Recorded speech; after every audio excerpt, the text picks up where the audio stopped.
Rikoy. So nilagay natin yung under training natin, ano.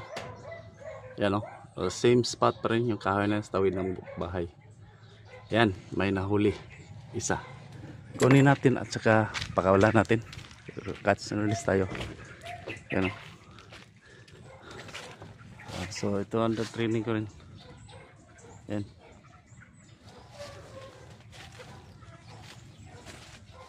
Yan, malaki. Malaki yung huli natin. Yan,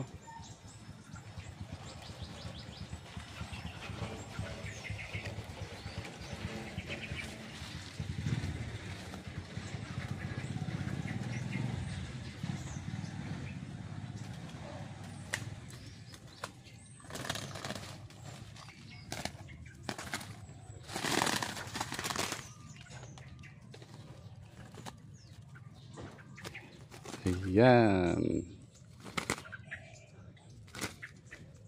Ayan. Pogi. Okay. Lagyan natin ng tie wire tapos release natin. Ayan na mga parikoy. So ito yung huli natin sa under training, babae. So yun, lagyan ko na ng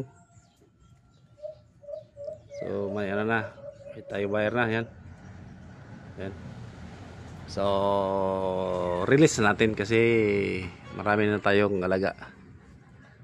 Release natin.